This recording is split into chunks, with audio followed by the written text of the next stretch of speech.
denizens of the night. Welcome to another episode of the macabre, the terrifying. Tonight, we'll start a new job. And boy, does it have some strange benefits. Our protagonist is a young person fresh out of grad school and desperate for some cash. With debt piling up and the job market weak, they begin applying to everything they can. They finally find a job with a bafflingly simple premise and an attractive compensation package. That's red flag number one. And the red flags just keep coming when you work for the Foundation. This story is called "The Most Important Rule at My Job is to Never Create a Physical Record." I found what the last person in my position wrote, and I think I'm in danger. And was written by GamalFrank. It started 6 months ago. I was fresh out of grad school with a master's in history, a mountain of debt that gave me nightly anxiety attacks, and a resume that was getting ignored by every museum and university in a 3-state radius. I was applying for everything: retail, data entry, barista. I was about 2 weeks from having to crawl back to my parents' spare room when I saw the ad. It was discreet, posted on a high-end academic job board I'd forgotten I even had an account for. Archival Associate, the Foundation. Discretion, precision, and an exceptional capacity for recall are paramount. No formal experience required. Generous compensation. Generous was an understatement. The salary they listed was more than my parents make combined. I figured it was a typo or a scam, but I was desperate, so I polished my CV and sent it in, not expecting to hear back. They called me the next day. The woman on the phone had a smooth voice, but with a weight to it. She didn't ask about my experience or my degree.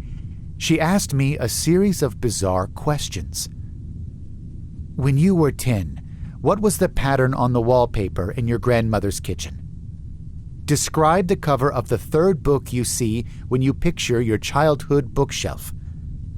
What was the name of the street sign you passed just before turning onto your current road this morning? Luckily for me, my brain is just sticky. Details cling to it, and I know for a fact that it's a photographic sensory thing. I can close my eyes and walk through my grandmother's house, feel the cool linoleum under my feet, smell the potpourri she kept in a bowl on the sideboard. I answered her questions, and she said, "Please be at this address tomorrow at 9 a.m. sharp. Dress for an interview."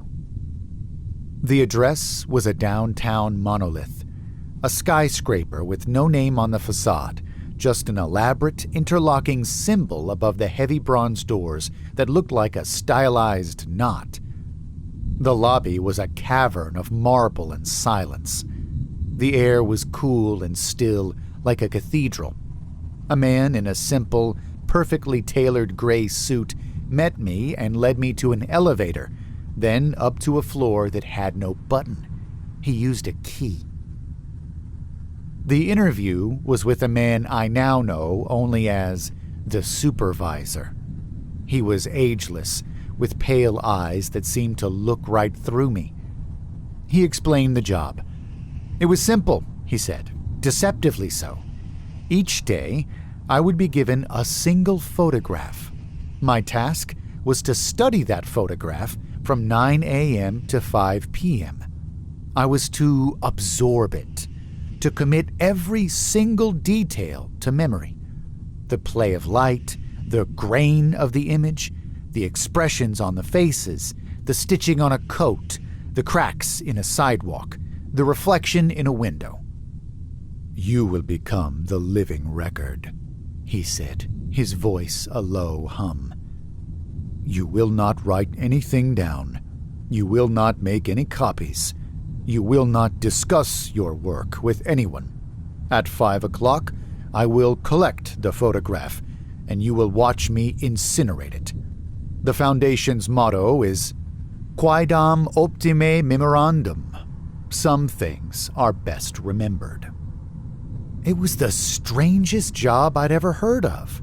But the debt was on my chest, and the number on the contract he slid across the mahogany desk could change my entire life. I signed. My workspace was in a vast circular room that felt like a panopticon. Dozens of identical wooden corrals were arranged in concentric rings, all facing a central pillar. Each corral was a small three-sided booth with a comfortable chair, a desk, and a single lamp. There were maybe 30 other people in the room, but the only sound was the soft rustle of clothing and the low, ever-present hum of the building's climate control. No one spoke. No one even looked at each other. They were all just like me, head down, focused with an intensity that was almost unnerving. They had the same look I saw in the mirror every morning, a mixture of intelligence and quiet desperation. The first photograph was of a dusty, empty ballroom. Ornate, peeling plasterwork on the ceiling, a single chandelier draped in cobwebs. Sunlight streamed through a grimy arched window, illuminating a universe of dancing dust motes. That was it. For 8 hours, I just looked.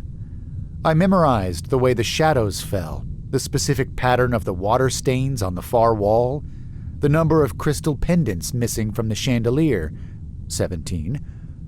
At 5 p.m., the supervisor came, took the photo with a pair of tongs, and I followed him to a small, soundproofed room containing a sleek, modern furnace. He unlocked it, slid the photo inside, and pressed a button. A soft whir, a flash of orange light, and it was gone. He nodded at me, and I went home. The days fell into a rhythm. A new photo every morning. A wedding party from the 1920s. The bride's smile just a little too tight. A grimy factory floor. Men in flat caps staring grimly at a piece of machinery. A desolate stretch of highway at dusk. A single abandoned car with its door hanging open. A crowded market in a city I couldn't place. Faces blurred with motion except for one small child staring directly at the camera, their expression utterly blank. They were all unlabeled. No dates, no locations, no context, just moments, frozen and silent. My colleagues remained phantoms. We'd nod sometimes, in the elevator or the sterile break room where we'd microwave our sad, solitary lunches, but we never spoke. It was a rule, and a powerful one. It was as if we were all part of some silent monastic order. I saw a woman who couldn't have been older than me, but her eyes had the haunted, distant look of a war veteran. An older man always rubbed his left temple, a constant rhythmic motion as he stared at his photos. We were all islands. The dreams started about a month in. At first, they were just echoes. I'd dream I was standing in the dusty ballroom, and I could smell the decay and the dry rot. I'd hear the faint, ghostly echo of a waltz. I woke up feeling unsettled, but dismissed it. My job was to stare at images all day. Of course they'd creep into my subconscious. But they got stronger. After a week spent memorizing a photo of a grim-faced family on a sagging porch in what looked like the Dust Bowl, I had a dream where I was the father. I could feel the rough, splintered wood of the porch railing under my hand, the grit of dust between my teeth, the gnawing, hopeless hunger in my stomach. I felt a desperate, protective love for the woman and children beside me, a love so fierce and painful it made my chest ache when I woke up. The day I studied a photo of a collapsed mine entrance, I spent the night dreaming of darkness. The oppressive weight of the earth above me, the taste of coal dust, the chilling subterranean cold that seeps into your bones. I heard the shouts of other men, muffled and terrified, and the groan of shifting rock. I woke up gasping for air, my pajamas soaked in sweat, my throat raw from screams that had been trapped in my sleeping mind. This became the new normal. Every night I was a tourist in someone else's tragedy. I was a soldier in a trench, the mud sucking at my boots, the smell of cordite and fear thick in the air. I was a lone woman in a lighthouse, the storm winds howling around me like a hungry beast, the waves crashing against the stone with the force of cannonballs. I was a witness to car accidents, fires, arguments steeped in a quiet, venomous rage. I was living 100 different lives, and none of them were my own. My own life began to feel thin and unreal. I'd be walking to the grocery store, and the texture of the modern pavement would feel strange, alien. The bright colors of the cereal aisle seemed garish and loud compared to the sepia and black and white worlds I inhabited every night. My own memories started to get fuzzy. I had to really concentrate to remember my college roommate's name, but I could tell you the exact pattern of the rust stains on the hull of a shipwreck I'd studied for 8 hours 3 weeks prior. The first major crack appeared on a Tuesday. I had spent the day with a particularly haunting photograph. It was a street corner, sometime in the late 70s, judging by the cars and clothes. A crowd was gathered, looking at something just out of frame. Their faces were a mixture of shock and morbid curiosity.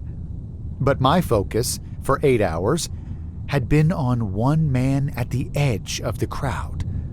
He was younger, maybe in his early 20s, with a thick mustache and a denim jacket. He wasn't looking at whatever the main event was. He was looking away, his face pale, his eyes wide with a specific personal terror. He was the only one who looked truly afraid. That evening, on my way home, I saw him. I was waiting to cross the street, and he was on the other side. Older, of course. His mustache was gray, his face lined with the intervening 40-odd years. But it was him. The same wide-set eyes, the same shape of the jaw. The denim jacket was gone, replaced by a rumpled tweed coat, but it was unmistakably the man from the photograph. I froze. My heart slammed against my ribs. It had to be a coincidence, a trick of the light, my overstimulated brain making connections that weren't there. But then he turned his head, and his eyes met mine across the 4 lanes of traffic. Recognition dawned on his face, and then horror. The exact same expression from the photograph. A raw, gut-wrenching terror that seemed to suck all the air out of the space between us. He looked at me as if I were a ghost, as if I were the very thing he'd been running from on that street corner all those years ago. He stumbled backward, turned, and practically ran, disappearing into the evening crowd.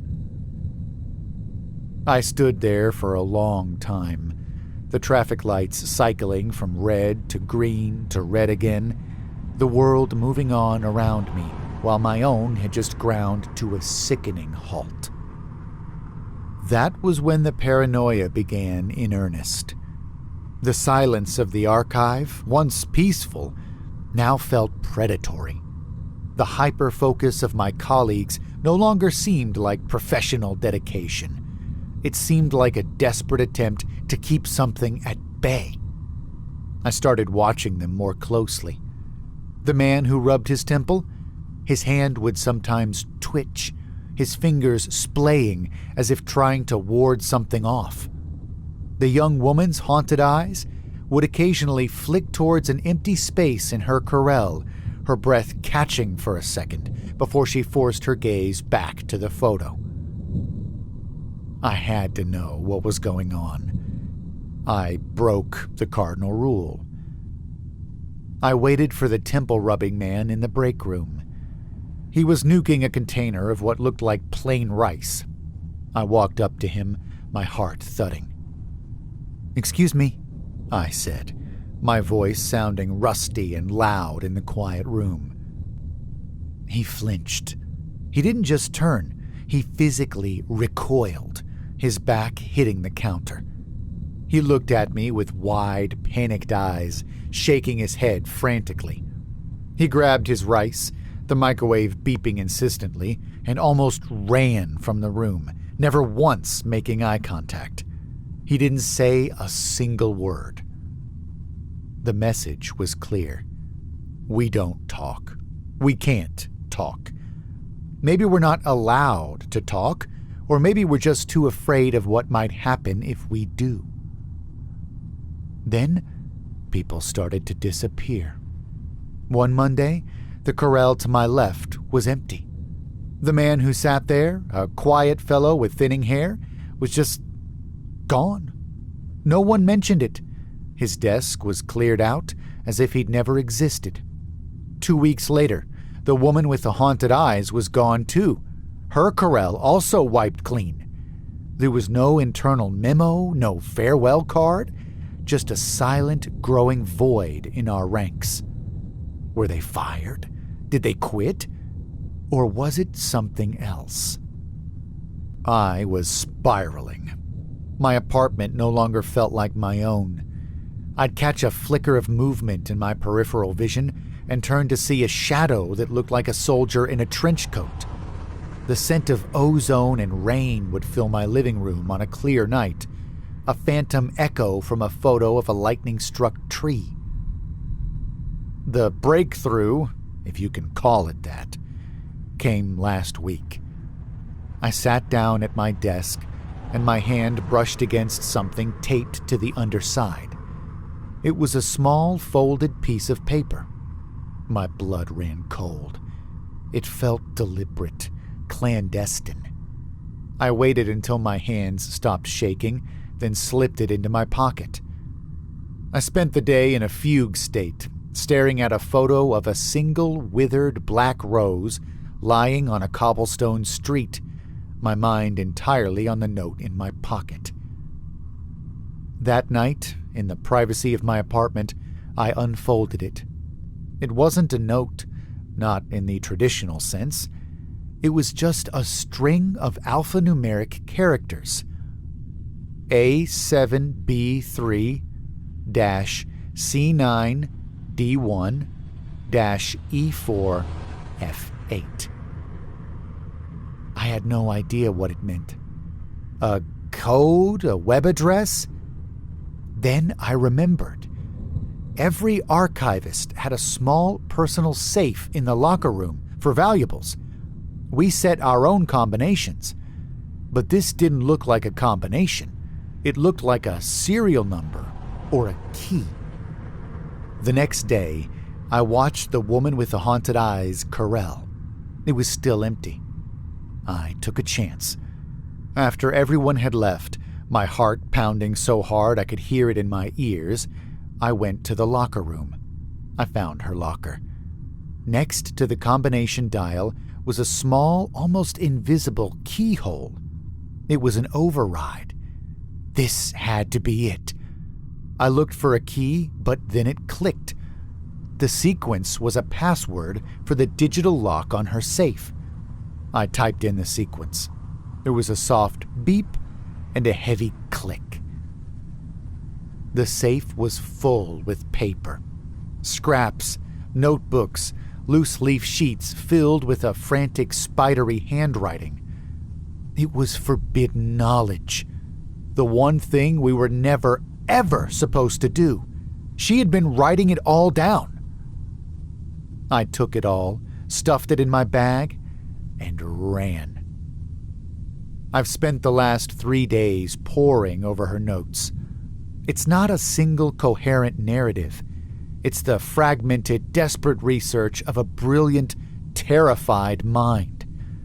There are clippings from obscure historical journals, printouts from physics forums, and pages of her own synthesis. And I finally understand. According to her notes, certain moments in time, certain places, are so saturated with trauma or violence or some powerful paradoxical emotion that they create a kind of scar on reality, a resonance. She used a lot of terms I barely understood: quantum entanglement, temporal feedback loops, mnemonic resonance. But the term she kept circling, the one she'd scrawled over and over in the margins, was genius loci, spirit of place. But she'd added her own qualifier, genius loci malignum.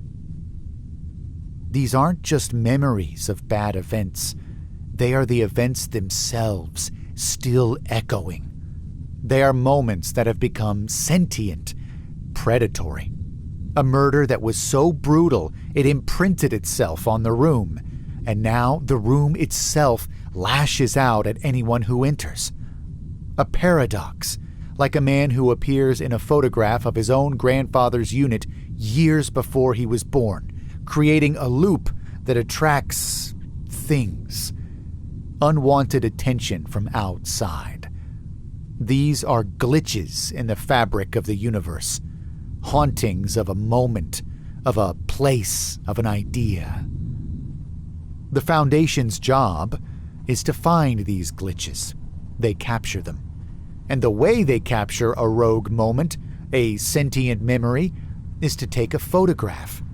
The photograph acts as a physical anchor, a key, but it's unstable. The note explained the process. Step 1. The photograph isolates the entity. It traps the genius loci in a single static image. Step 2. The archivist, through intense, prolonged focus, transfers the anchor from the photograph into their own consciousness. Our photographic memories, our ability to absorb every detail, it's a prerequisite for the cage to work. We memorize the image so completely that our mind becomes the new vessel. Step 3. The photograph is incinerated. This destroys the original physical anchor, leaving the entity trapped entirely within the mind of the archivist. It has nowhere else to go. We are prisons, human prisons, for things that should not exist. The motto, "Some things are best remembered," is a cruel, literal joke. They are remembered by us and only us, so that the rest of the world can forget. So that these malevolent echoes can't bleed out and harm anyone else. The few suffer for the many.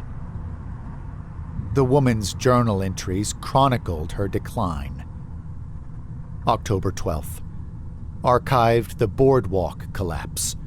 I can still hear the screams when it's quiet. Sometimes I smell the salt water and the fried dough. November 4th. Saw the arsonist from the warehouse fire photo on the subway today. He looked right at me and smiled. It wasn't a human smile. December 19th. My sister came to visit. For a second, her face wasn't her face.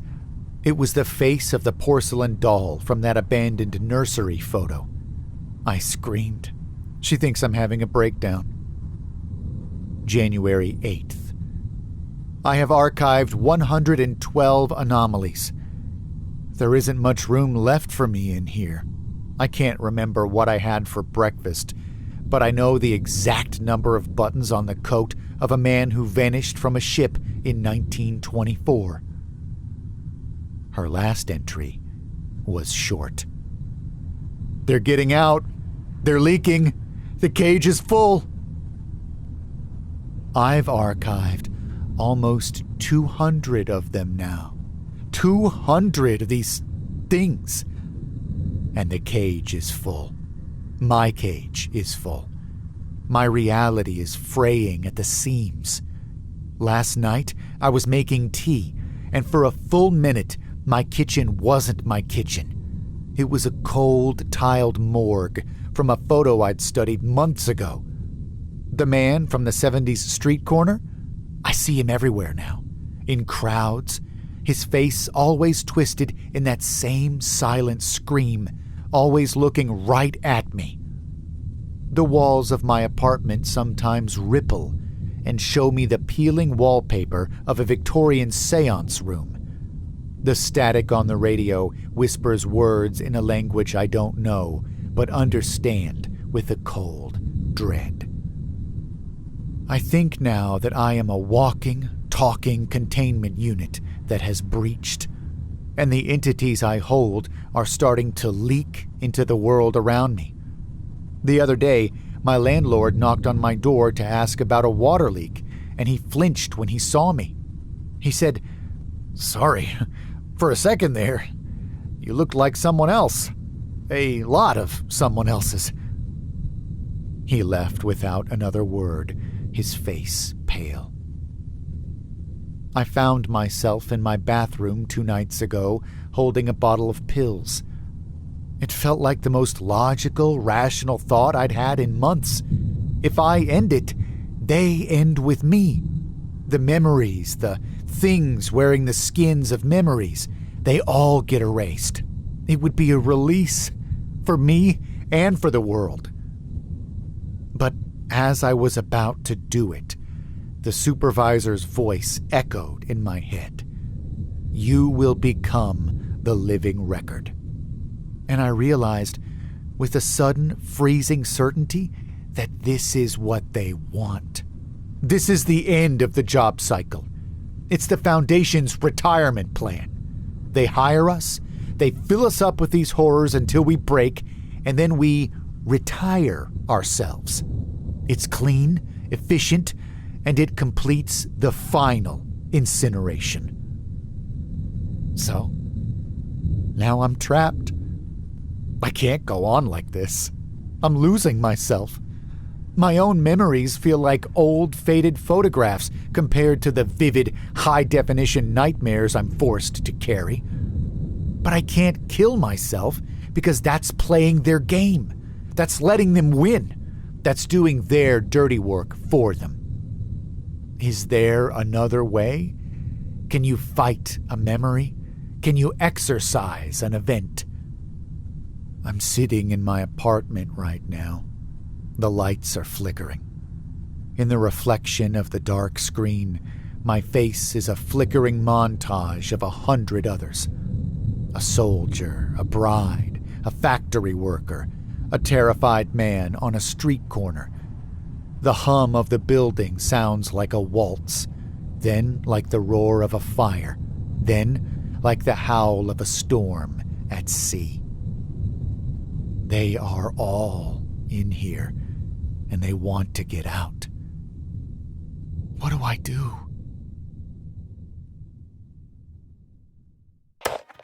A psychic manifestation of evil that must be contained by being remembered. Oh, wow! Now there's something I haven't heard before. Talk about a head full of ghosts. Seems to me like it's safer just to leave them in the picture. But what do I know? I can barely remember what I had for breakfast. If you enjoyed this story, please check out more from this author in the links below. Please also leave us a comment and let me know what you thought of this story. Whatever you do, try not to forget your demons into the real world. And don't fall asleep.